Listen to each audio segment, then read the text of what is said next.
Pankaj economics arts में आपका फिर से स्वागत है। जैसा कि हम लोग 2 पार्ट कर चुके हैं नेशनलिज्म का। आखिरी जो ख़त्म हुआ था वो नन कॉपरेशन मूवमेंट में ख़त्म हुआ था, जो कि हम लोग असहयोग आंदोलन समझे थे, जिसमें हम लोग ये पता किए थे कि बच्चे और लॉयर भी इसमें सपोर्ट करने लग जाते हैं एनसीएम मूवमेंट को, और सबको इसमें मिलते चले जाते हैं और ये मूवमेंट आगे बढ़ रहा होता है। तो अब इसमें बात करते हैं कि आखिरकार जब ये मूवमेंट सबके साथ मिलता था, ठीक है, आज भी ऐसा होता है कि आप कोई आंदोलन देखिएगा, जब वो निकल रहा होता है, जब उसका राइज हो रहा होता है, वो आंदोलन बिल्कुल सही होता है। लेकिन इसमें फिर जब बहुत सारे एलिमेंट जुड़ने लग जाते हैं, जब ये मास मूवमेंट बनना शुरू होता है, तो कहीं ना कहीं वो मूवमेंट अपना जो पॉजिटिव साइड है उसको जो लेके निकला हुआ था, जो उसका एम था, वो उससे थोड़ा सा भटक जाता है। आज भी भारत में बहुत से ऐसे मूवमेंट है जो कि होते हैं, उसका जो इमरजेंस जो वो निकला होता है, जब वो राइज कर रहा होता है मूवमेंट, तो उसका बहुत ही इम्पैक्ट बहुत ही पॉजिटिव रहता है। लेकिन जैसे ही वो मास मूवमेंट बनना शुरू होता है तो वो फिर धीरे धीरे बदलता चले जाता है। तो हम लोग तो बात कर रहे हैं ये 1920 के समय का ही। तो सोचिए कि जितने भी लोग थे उनमें तो उतनी भावना ही नहीं आई थी कि आखिर नेशनलिज्म क्या होता है, ये सारा कुछ। तो उसमें हम लोग जब बात कर रहे हैं कि जब मूवमेंट चला नन कॉपरेशन मूवमेंट, असहयोग आंदोलन, तो इसमें अलग अलग लोग पार्टिसिपेट किए। तो जब इसमें अलग अलग लोग पार्टिसिपेट किए तो इनका नज़रिया बिल्कुल ही अलग था सब कुछ के लिए, मतलब सबका नज़रिया नन कॉपरेशन मूवमेंट लेके अलग था। आपको ये मूवमेंट देखने को मिलेगा, जब ये मूवमेंट नन कॉपरेशन मूवमेंट जब फैल रहा है तो सबको का अलग नज़रिया, सबकी अलग आकांक्षाएं थी, अलग डिमांड थी। जैसे कि किसान के लिए वो डिमांड क्या रहेगा, किसान के लिए आज़ादी मतलब क्या, किसान के लिए ब्रिटिश क्या शोषण क्या था, उनके लिए तो बस वो शोषण था कि जो मेरे मालिक है, जो मेरे ज़मींदार हैं, वो मेरे से ज़्यादा टैक्स ले रहे हैं, तो बस मेरा वो टैक्स को अगर वो ना ले तो मेरे लिए यही आज़ादी है, मेरे लिए यही नन कॉपरेशन मूवमेंट का फ़ायदा है, ठीक है। और मतलब ये देखने को मिलेगा हर इंसान का अलग अलग यहाँ पे था कि आज़ादी का अलग अलग मायने था, इस मूवमेंट से अलग अलग उनको फ़ायदा दिख रहा था, तो हर एक का अलग अलग था, ठीक है। तो देखने को क्या मिलेगा, स्वराज में सबके लिए जो आज़ादी है, सबके लिए स्वराज अलग था। आज भी आपको देखने को मिलेगा कि अगर हम लोग समानता का बात करते हैं, अगर हम लोग आज़ादी का भी बात करते हैं, तो आप किसी लड़की से जाके पूछिएगा कि तुम्हारे लिए आज़ादी क्या है, तो आपके 9th क्लास के बुक की 10th क्लास के बुक में भी दिया हुआ है। तो उनके लिए आज़ादी पहले क्या होगा कि हम शाम में आराम से खुले में बाहर निकल सके, मेरे लिए आज़ादी वो है, ठीक। उनके लिए कोई और आज़ादी नहीं है, हमारे लिए आज़ादी कुछ, तो सबका आज़ादी का डिफिनेशन भी अलग हो जाता है। यहाँ पे भी वही है कि स्वराज सबके लिए अलग अलग मायने लेके आ रहा था, सबका इस डिफिनेशन अलग अलग ही था। स्वराज का देखने का नज़रिया सबका अलग अलग था। इस मूवमेंट को स्वराज सबको जो सफरिंग कर रहे थे, जिस ट्रबल से गुजर रहे थे, सबका मतलब क्या था कि अगर इस मूवमेंट में हम जुड़ेंगे तो हम जिस समस्याओं से गुजर रहे हैं, जिस ट्रबल से गुजर रहे हैं, वो मेरे पास फिर से नहीं होगा, ठीक है, उससे हमको आज़ादी मिल जाएगा। यही आपको देखने को मिलेगा कि इसमें था। यहाँ तक हम लोग पिछली क्लास में कर चुके थे। अब बात क्या कि यह हमारा आखिरी पार्ट होगा जो कि नेशनलिज्म इन इंडिया का रहेगा। इसके बाद जितना भी चैप्टर बनेगा अगर, तो वो सिर्फ 1 या 2 ही वीडियो में सम अप होके खत्म हो जाएगा, उसको हम लेंथी नहीं बनाएंगे, ठीक है। अब आते हैं अवध में। अवध में आपको देखने को मिलेगा कि ये पीजेंट मूवमेंट था, किसान का मूवमेंट चला था, जिसको लीड कौन कर रहे थे, बाबा रामचंद्र, ठीक है। बाबा रामचंद्र इसको लीड कर रहे थे इस मूवमेंट को। ये किसान का विद्रोह था।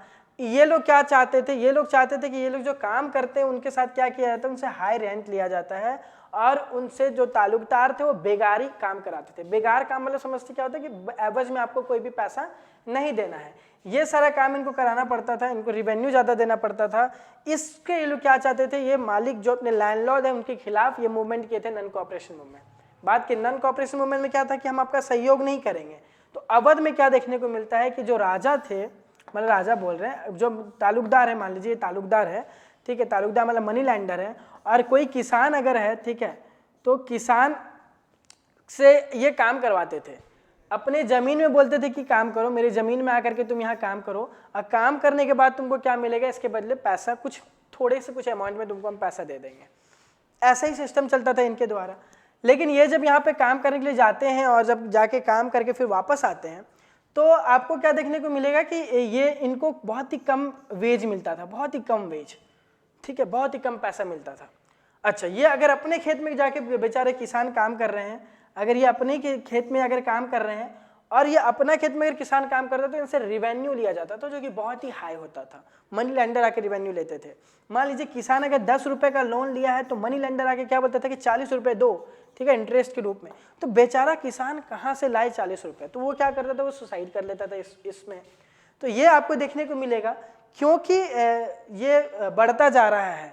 तो किसान लोगों के मन में क्या आया कि अभी Gandhi ji non cooperation movement बोले हैं, अभी गांधी जी असहयोग आंदोलन बोले हैं, तो क्यों ना अगर हम इस मूवमेंट पे आगे बढ़े, अगर हम भी असहयोग करें इनके खिलाफ, मनी लेंडर्स के खिलाफ अगर असहयोग करें तो हमको इसका फायदा होगा।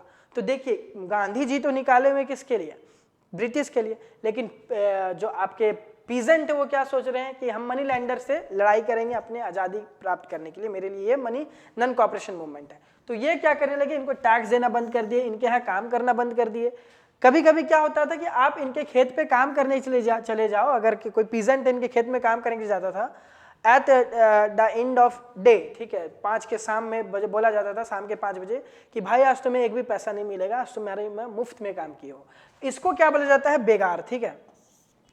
तो सोचिए कोई अगर बेचारा दिन भर किसी खेत में काम किया, उसको उस एवज में कुछ पैसा ना मिले तो उसको कितना दुख होगा। तो यहाँ के जो अवध के जितने भी किसान हैं वो इसके खिलाफ ये मूवमेंट करते हैं कि हम किसके खिलाफ मूवमेंट करेंगे, मनी लेंडर के खिलाफ, हम किसके खिलाफ, जमींदार के खिलाफ, हम किसके खिलाफ, लैंडलॉर्ड के खिलाफ।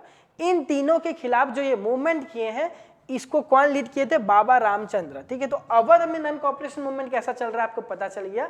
वो लोग क्या कर रहे हैं, किसान लोग मिल करके मनी लेंडर के खिलाफ, तालुकदार के खिलाफ, राजा, ये जो वहाँ के अमीर लोग हैं जो उनसे लोन लिए हुए थे, तो उनके खिलाफ ये प्रोटेस्ट कर रहे होते हैं अवध में, ठीक। अच्छा, दूसरा में चलते हैं हम लोग प्लांटेशन पे। ट्राइबल पीजन के साथ देखिए क्या घटना है। ट्राइबल्स आपको पता है ऐसे लोग होते हैं, ट्राइबल्स लोग जो जिनके साथ बहुत ही परिस्थिति जुड़ी होती है, जो रिसोर्स पे बहुत ज़्यादा डिपेंड होते हैं। आज भी ट्राइबल्स लोग, आप झारखंड के इलाकों में चले जाएंगे, आपको ट्राइबल्स, क्योंकि हम झारखंड से बिलोंग करते हैं, तो आपको देखने को मिले वहाँ ट्राइबल्स लोग बहुत मैक्सिमम अमाउंट में होते हैं।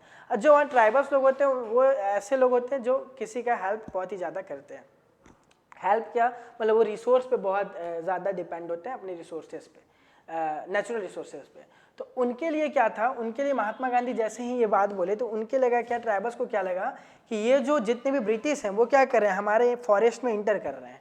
ब्रिटिश सब तो फॉरेस्ट में आ ही रहे थे, फॉरेस्ट में आके क्या कर रहे थे, या इनके फॉरेस्ट को काट रहे थे, या कोई इंडस्ट्रीज में बदल रहे थे।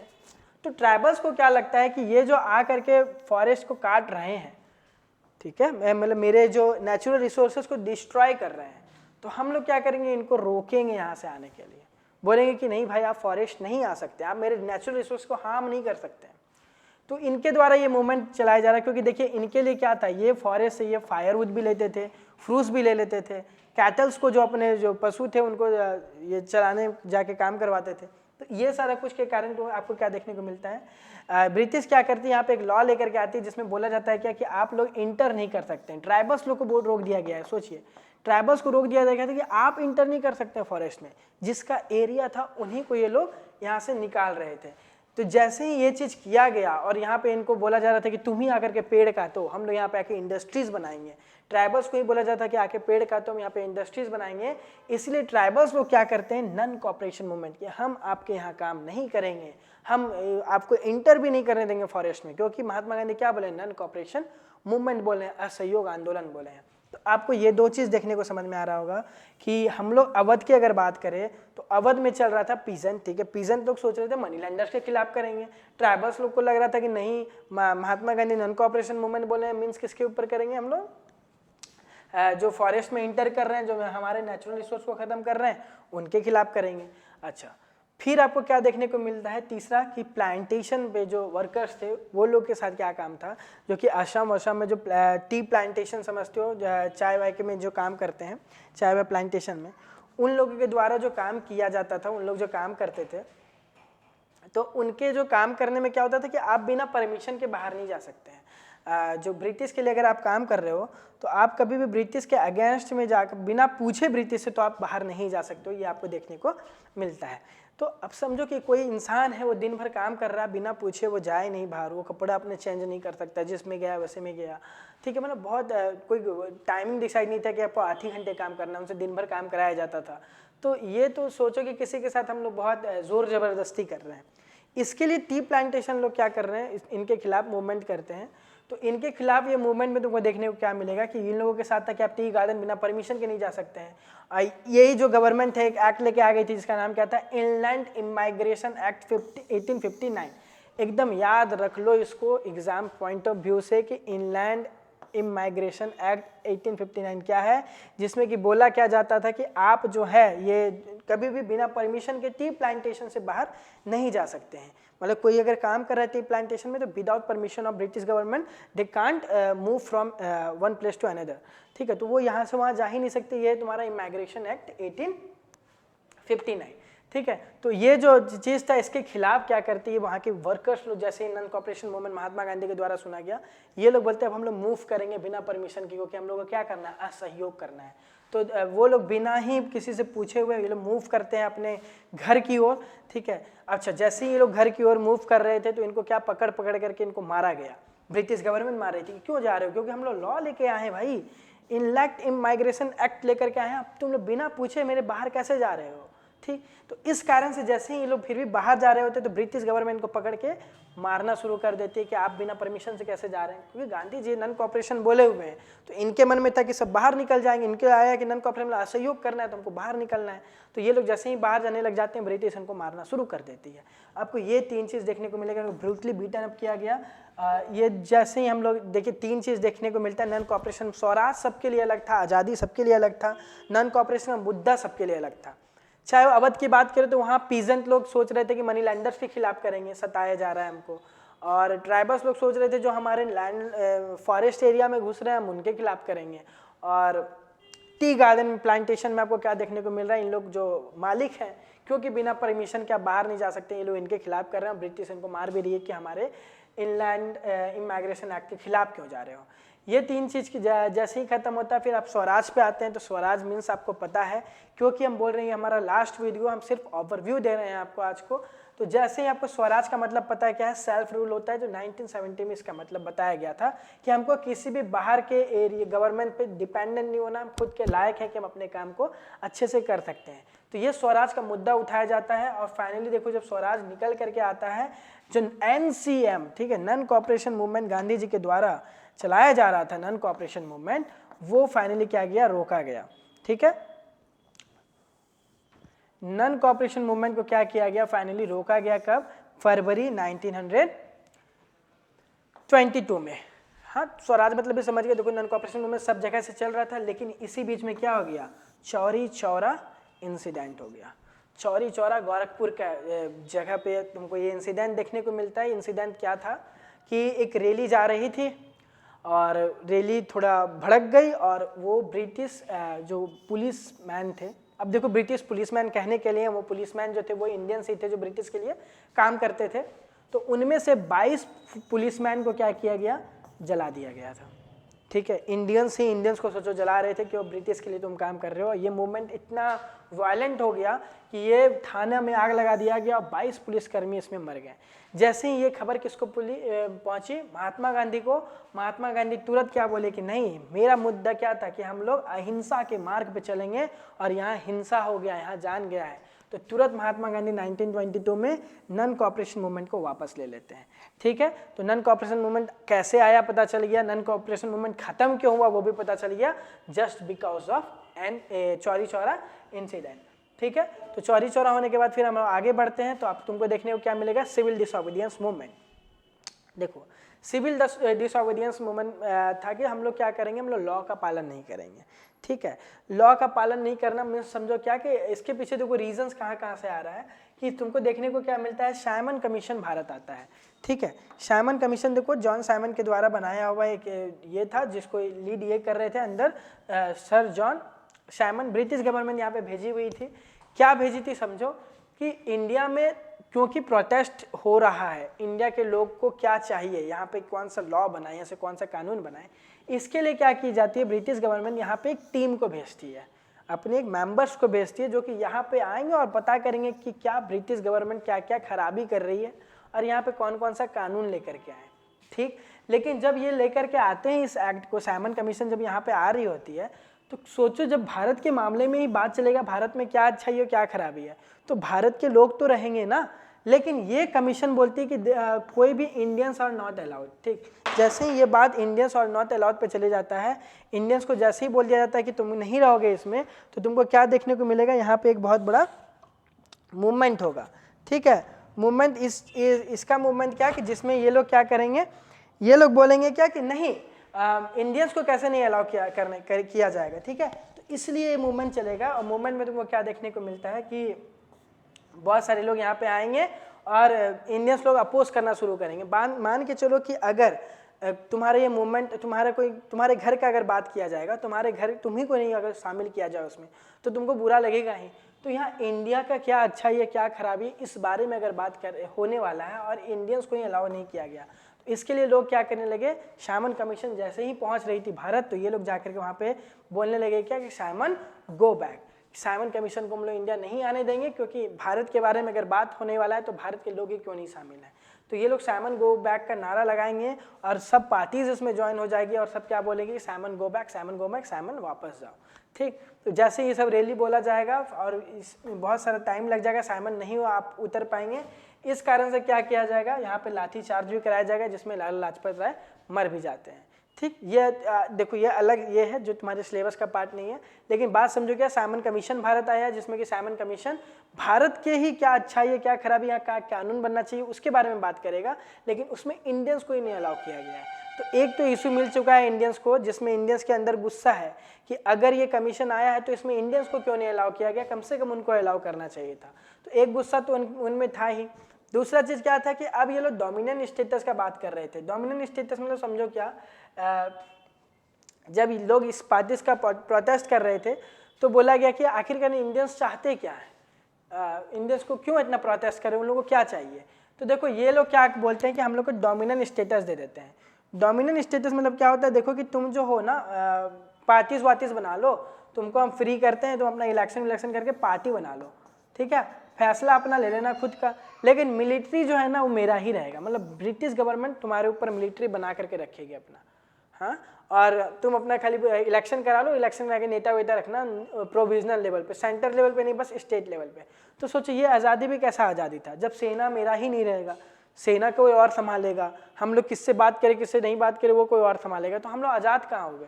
तो जैसे ही लोग डोमिनेंट स्टेटस का बात बोलते हैं तो क्या है, लोग डिसएग्री कर जाते हैं, इंडियंस लोग बोलते हैं कि नहीं, सुभाष चंद्र बोस जवाहरलाल नेहरू लोग बोलने लग जाते हैं नहीं हमको डोमिनेंट स्टेटस चाहिए ही नहीं, हमको पूरा आज़ादी चाहिए, ये नहीं कि मिलिट्री हम अपने पास रखेंगे, हाँ आपको इंटरनल अफेयर किससे हमको बात करना है किससे नहीं करना है, किस देश से बात करना है नहीं करना है, ये डिसीजन ब्रिटिश को लेगी, इसका भी हमको मिलना चाहिए क्योंकि स्वराज है, स्वराज में हम आज़ाद हैं। ठीक है, तो ये दो मामला तुमको समझ में आ रहा होगा कि ये लोग ब्रिटिश के खिलाफ जा रहे थे क्या कि हम लोग राउंड टेबल कॉन्फ्रेंस में हिस्सा भी नहीं लेंगे, क्योंकि आप पहले साइमन कमीशन जो भारत में लॉ बना रही है वो भी क्या करिए, मेरे इंसान को लाइए, हम लोग जैसे इंसान इंडियंस को भी अलाउ करिए। और दूसरा चीज़ क्या कि अगर तुम्हारा डोमिनेंट स्टेटस मत दीजिए, हमको पूर्ण स्वराज दीजिए, पूरी तरह से आज़ादी दीजिए, ये नहीं बोलिए कि मिलिट्री हम अपना रखेंगे और इंटरनल अफेयर्स किसी और का रहेगा, ये दोनों चीज़ को आप हटाइए, ये चीज़ तुमको देखने को मिलेगा।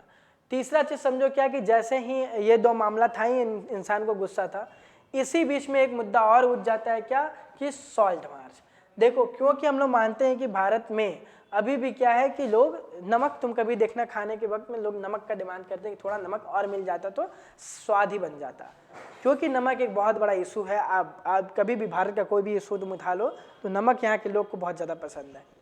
तभी टाइम क्या था कि महात्मा गांधी को लगता था कि सॉल्ट जो है सबसे ऐसा चीज़ है जो कि सबको ही खाते हैं, तो नेशन को हम लोग जुड़ा सकते हैं, हिंदू मुस्लिम सब सॉल्ट को ले रहे हैं, तो ये एक बहुत बड़ा मुद्दा मिल सकता है। अब देखो नमक के साथ क्या इशू था कि जो नमक बनता था, तुमको पता है नमक बनने का प्रोसेस क्या होता है, इवोपरेशन, साइंस क्लास में पढ़े होगे, तो इवोपरेशन के जरिए हम लोग भी नमक को बना सकते हैं। तो नमक बनाने का प्रोसेस उतना हार्ड नहीं होता है, लेकिन क्या प्रॉब्लम है कि नमक जब बनता है तो इसमें क्या देखने को मिलता है कि ब्रिटिश गवर्नमेंट क्या बोल रही हुई थी कि सिर्फ और सिर्फ नमक कौन बनाएगा, वो ब्रिटिश कंपनी ही बनाएगी। अच्छा, लोकल लोग नहीं बना सकते हैं, ठीक है। दूसरा चीज़ क्या है कि बना तो लेंगे, फिर इसमें क्या करेंगे, हम टैक्स भी लगाएंगे, तो नमक पे भी टैक्स लग रहा है, तो इनको लगता है कि नमक तो नेचुरल रिसोर्स है, नमक पे लिए तो उतना आपको कुछ करना नहीं पड़ रहा है, इस पे भी आप इतना टैक्स क्यों ले रहे हैं, नमक तो सस्ता रखिए, ठीक है। इस चीज़ के लिए क्या देखने को मिलता है, क्योंकि लोग क्या बोल रहे थे कि नमक का टैक्स हम लोग नहीं देंगे, इस डिमांड के लिए क्या होता है, गांधी जी इशू उठाते हैं और वायसराय इरविन को भी देते हैं कि नमक का पे हम लोग टैक्स नहीं देंगे, ठीक। लेकिन ये मामला उनके द्वारा नहीं सुना जाता, वो अभी भी नमक पर टैक्स ले रहे हैं। इस कारण से क्या होता है, सॉल्ट मार्च निकलता है, जिसको हम लोग दांडी मार्च के नाम से भी जानते हैं। गांधी जी के द्वारा 12 मार्च 1630 में। इन देखो गांधी जी इस रैली में अकेले निकले थे, फिर धीरे धीरे इनके साथ 78 लोग जोड़ते चले गए, महिलाएं सब भी इनमें हिस्सा ली। BBC न्यूज़ पेड़ के ऊपर चढ़ चढ़ के इसको कवरेज कर रहा था कि गांधी जी उधर से आ रहे हैं। तो ये नमक का मामला था कि ब्रिटिश गवर्नमेंट इन पे नमक पे टैक्स ले रही थी। इसके लिए 78 वॉलंटियर्स इनके साथ जोड़ने लगे। 24 दिन की यात्रा हुई और फाइनली 240 मिल्स साबरमती आश्रम से लेकर दांडी तक का ये 24 दिन का यात्रा रहा, जिसमें ये लोग डिमांड किए क्या कि नमक पे कानून नहीं होना चाहिए, ठीक। बहुत लोग इनमें जुड़ते चले गए। फाइनली 6 अप्रैल 1930 को गांधी जी को क्या किया गया, नमक पे रूल तोड़े, क्योंकि देखो नमक पे को सिर्फ वही लोग बना सकते थे। तो गांधी जी कानून कैसे तोड़े कि वो नमक के एरिया में गए, बाकी सबको, कांग्रेस की भी बाकी सबको गए, नमक हाथ में लिए, नमक उठा के सिर्फ हम ही बना सकते हैं। ये लोग नमक हाथ में उठा करके नमक को तोड़े, मतलब क्या कि नमक हम लोग भी बना सकते हैं, ऐसा गांधी जी दिखाएं। तो ये कानून था कि सिर्फ ब्रिटिश गवर्नमेंट बना सकती है, तो ये लोग नमक जा करके जो तोड़ रहे हैं, तो इससे क्या हो रहा है कि नमक आप बना रहे हैं, तो ये तो अलाउ ही नहीं था। तो इसमें तो वो क्या देखने को मिलता है कि जैसे ही ये नमक का कानून टूटा, सॉल्ट लॉ जो टूटा, तो गांधी जी को क्या किया गया, पकड़ करके जेल के अंदर बंद किया गया, ठीक। मतलब गांधी जी क्या, बाकी जितना भी गांधी जी के साथ जुड़े हुए थे इस मूवमेंट में, साबरमती से दांडी तो गांधी जी जा रहे हैं, बाकी भी कोई जितना भी सी वाले एरिया है उसमें बहुत सारे कांग्रेस के नेता गए हुए थे, उनको भी पकड़ पकड़ के ये लोग क्या किए हैं, जेल के अंदर बंद कर दिए। जैसे ही जेल के अंदर बंद किए तो अब क्या होने लग गया, जनता के बीच में आक्रोश आ गया कि गांधी जी जेल के अंदर चले गए। जो फैक्ट्रीज में काम करते थे वर्कर्स, वो फैक्ट्रीज में काम करना छोड़ दिए, तुमको ऐसा मूवमेंट देखने को मिलेगा। अच्छा, फिर क्या, जो फॉरेनर गुड्स पहनते थे वो भी लोग अब नहीं पहनने लगे, क्योंकि बहुत बड़ा मामला हो चुका था कि हम लोग नमक पे सिर्फ बोले थे टैक्स नहीं लेना, आप लोग नमक पे टैक्स ले रहे हैं। इतना छोटा सा डिमांड था, आप लोग पूरा नहीं किए, तो लोगों में आक्रोश तुमको देखने को मिलता है। पीजेंट भी क्या कर रहे हैं, वो रिजाइन देने लगे, ट्राइबल पीपल्स भी अपने कानून को तोड़ने लगे, फॉरेस्ट लॉ को, वो लोग भी फॉरेस्ट के अंदर जाना शुरू कर दिए। क्योंकि देखो नन सिविल डिसोबीडियंस मूवमेंट है, जिसमें कि क्या बोला गया है कि हमको कानून नहीं मानना है, कानून हम नहीं मानेंगे। गांधी जी तो यही ना किए थे कि कानून नहीं माने और जाके सॉल्ट लॉ को, कानून को तोड़े।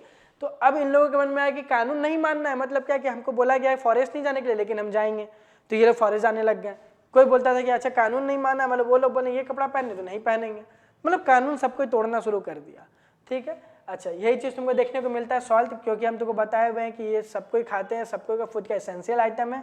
ब्रिटिश गवर्नमेंट इसमें टैक्स लेती थी, इसीलिए क्या किया गया, ये टैक्स को ना लगे, इसको सबको ही लेते हैं, क्योंकि अमीर और गरीब दोनों लेते हैं, लेकिन आप इसमें टैक्स लगाते हैं तो गरीब लोग क्या होते हैं, इनसे नमक से थोड़ा सा वंचित हो जाते हैं। इसके लिए क्या होता है, सॉल्ट लॉ तोड़ने के लिए गांधी जी क्या करते हैं, निकालते हैं अपना मूवमेंट, जिसको हम लोग सॉल्ट लॉ से जानते हैं।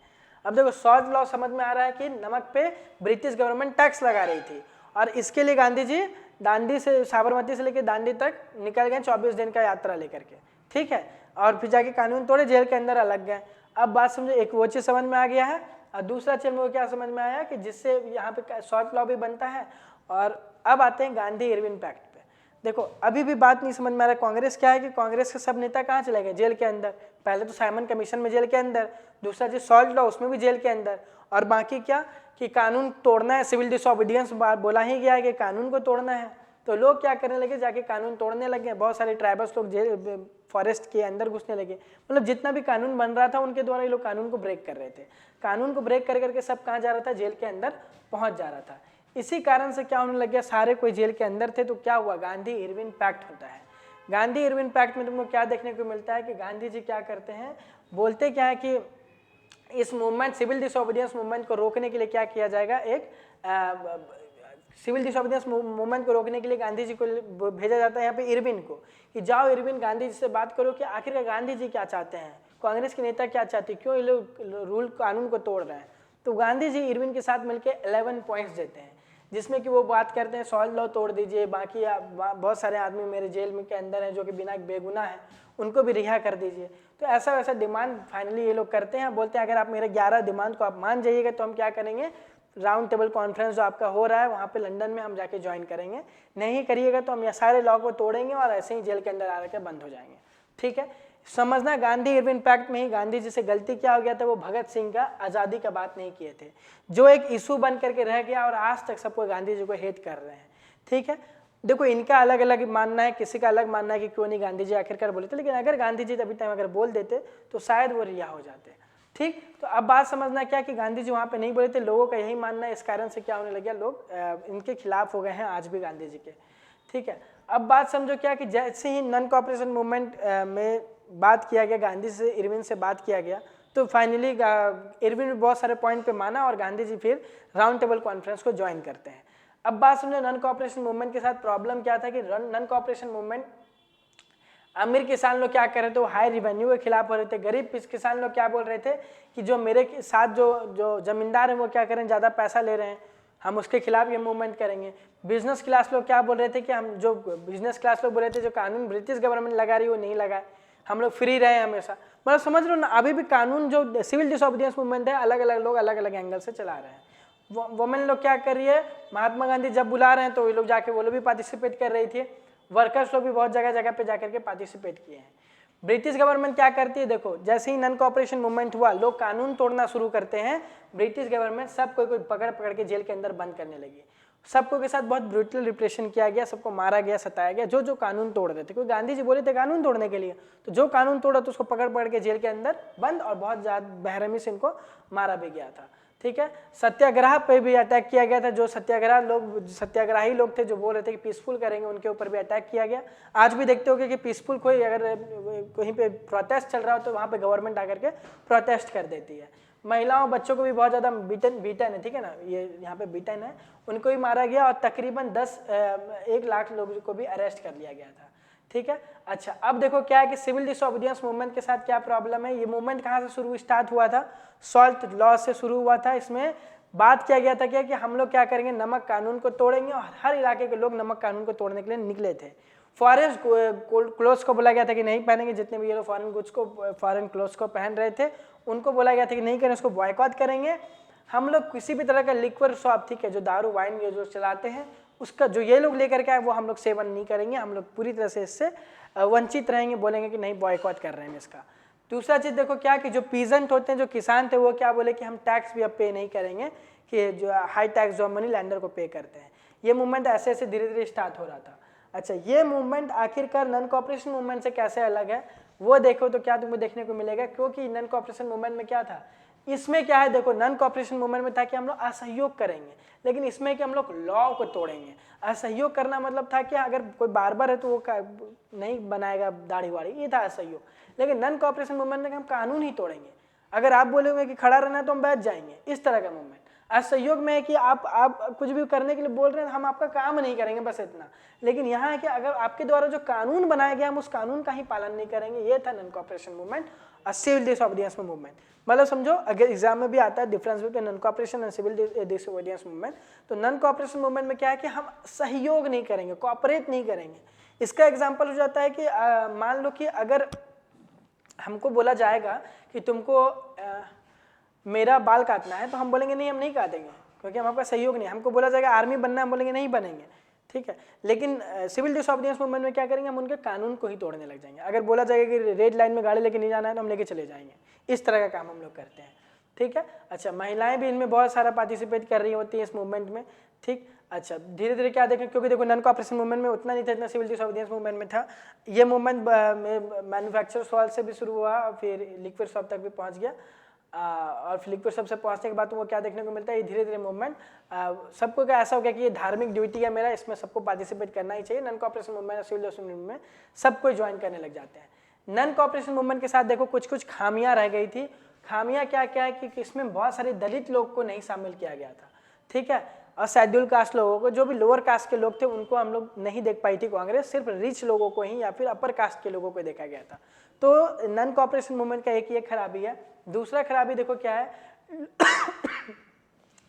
कि जो तुम्हारे मुस्लिम लीडर थे, और जो कांग्रेस लीडर थे, मतलब हिंदू लीडर थे, समझ, जो मुस्लिम क्लास से आते थे, जो हिंदू इससे आते थे, तो हिंदू के साथ थोड़ी लिबरल थी कांग्रेस, ठीक। मतलब अगर महासभा कोई जा रहा है, कोई हिंदू आदमी अगर हिंदू महासभा में जा रहा है तो उनको बोला जाता है कि जाओ, कोई दिक्कत नहीं है।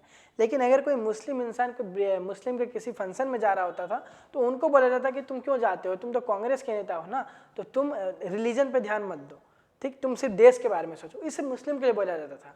लेकिन अगर हिंदू के नेता कहीं जा रहे होते थे तो उनको बोला जाता था जाइए, कोई दिक्कत नहीं। तो इस तरह से मुस्लिम को क्या लगने लग जाता है कि मूवमेंट मेरे लिए नहीं है, हम कांग्रेस का क्यों साथ दें। ठीक, तो ये दो चीज़ तुमको समझ में आता है। तीसरा चीज़ समझो क्या, कि जैसे ही ये चीज़ हो जाता है, इस कारण से क्या होने लग गया कि सबके मन में सस्पिशन मत बैठने लग गया कि आखिरकार कांग्रेस मेरे लिए नहीं कर रही है। किनके लिए, एक तो शेड्यूल कास्ट और दलित को लग रहा है, और दूसरा किसको लग रहा था, तुम्हारे हिंदू मुस्लिम के बीच में आपस में थोड़ा तुमको बंटवारा देखने को मिल रहा है। क्योंकि कौन आखिरकार बनेगा, कौन रहेगा राजा, मतलब कौन क्यों हमारे साथ ऐसे किया जा रहा है, मुस्लिम के साथ ऐसे किया जा रहा है, हिंदू के साथ ऐसे किया जा रहा है, ये भावना होने के कारण दोनों में थोड़ा सा उनको देखने को लिए कॉन्फ्लिक्ट शुरू होने लग जाता है। ठीक है, अच्छा, इसी के बीच में आप देखो क्या है, क्योंकि तुमको हम बताए हुए कि हम पूरी तरह से अभी ओवरव्यू दे रहे हैं। अच्छा, उसके बाद तुमको क्या देखने को मिलता है कि आखिरकार सेंस ऑफ कलेक्टिवनेस कैसे इनके मन में आता है कि सब कोई एक है। ये भावना सबके मन में कहाँ से आना शुरू हुआ कि हम लोग सब कोई एक ही हैं। ये भावना तुमको देखने कैसे मिलता है कि इसके लिए क्या है, बहुत सारे चीज़ को यूज़ किया गया है ताकि हम लोग सब कोई एक। देखो ये चीज़ ना चैप्टर 1 में भी समझ में आएगा हम लोगों को कि हम लोग एकता ही हम लोगों में सब कुछ है। इसके लिए हम लोग बहुत कुछ किए हैं जिससे हमारे मन में ये फील आया कि हम लोग सब कोई एक है, हम लोग में कोई भी तरह का डिफरेंस नहीं है। ठीक है, इसके लिए हम लोगों ने बहुत सारा काम किया है। उसमें देखो सबसे पहला काम क्या है,